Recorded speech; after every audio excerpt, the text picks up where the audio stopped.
Very much Javed साहब, आपकी बात को सुनकर बड़े महजूज हुए हम लोग। महजूज, do you understand? We enjoyed. Okay, अब थोड़ा सा लॉजिकली उसको हम लोग देखते हैं। दरअसल हम लोगों ने कल गुजारिश की थी मुफ्ती साहब से भी, जावेद साहब से भी, कि हिंदुस्तानी जबान आम फहम सबको समझ में आ जाए और जहां कहीं आप मुश्किल शब्द इस्तेमाल करें वहां बताते भी चलें। Thank you. तो सबसे पहले हमारे रिस्पेक्टेड जावेद साहब ने हवाला दिया कि खुदा फानी है।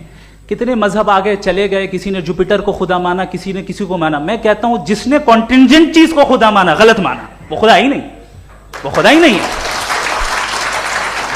हम तो नेसेसरी बीइंग को साबित करने बैठे हैं, वो नेसेसरी कॉज जो इटरनल है, जो अबदी भी है और अजली भी है। हम किसी और को साबित करने नहीं बैठे। दूसरी चीज उन्होंने कहा कि फेथ एंड बिलीफ, ये एक ऐसी डेफिनेशन है फेथ की जो इन्होंने पहली मर्तबा पेश की है, या माफ कीजिएगा इन्होंने पहली मर्तबा पेश नहीं की है, रिचर्ड डॉकिंस ने पहली मर्तबा पेश की है। मुझे मालूम है ये सोर्स कहां से है।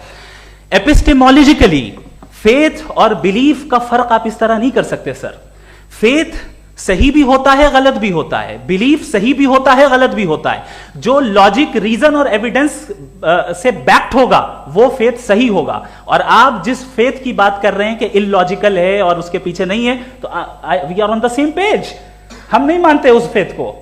जो फेथ ऐसा हो जिसके पीछे कोई लॉजिक ना हो, एविडेंस ना हो, हम नहीं मानते। हम तो उस फेथ के कायल हैं जिसके पीछे लॉजिक हो और एविडेंस हो। तो बिलीफ सही भी होता है, गलत भी होता है, फेथ भी सही होता है और गलत भी होता है। तो आज फेथ और बिलीफ के डिफरेंस पे बात नहीं हो रही है। आज आप चाहे फेथ एक्सेप्ट कर लें या बिलीफ एक्सेप्ट कर लें, आज ये बात होगी कि ट्रूथ क्या है। चाहे ट्रू बिलीफ सही है या ट्रू फेथ सही है, और फॉल्स फेथ क्या है और फॉल्स बिलीफ क्या है, बात इस पे हो रही। दूसरी चीज इन्होंने पूछा, स्टुपिडिटी फिर क्या है? अगर फेथ, रिलीजन स्टुपिडिटी नहीं है तो और क्या है? चूंकि फेथ का मुतालबा करते हैं तो स्टुपिडिटी क्या है?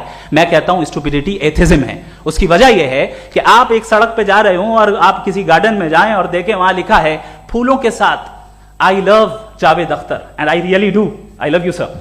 सो जब आप वहां पर पहुंचे तो वहां पहुंचकर अब ये बताएं, क्या आप ये कहेंगे वाह व्हाट अ नेचुरल सिलेक्शन?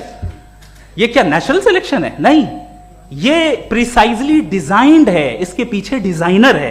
लिहाजा अगर कोई एक ऐसी कॉमन सेंस की बात को कबूल नहीं कर रहा है कि यूनिवर्स जो इतने प्रिसाइजली काम कर रहा है, हम कह दें कि खुद ब खुद बन गई, मैं समझता हूं इससे बड़ी स्टुपिडिटी और कुछ नहीं है। ये इर्रेशनल चीज है। फिर हमारे सर ने कहा कि आपने बॉल पे फोकस किया, आइलैंड पे फोकस नहीं किया।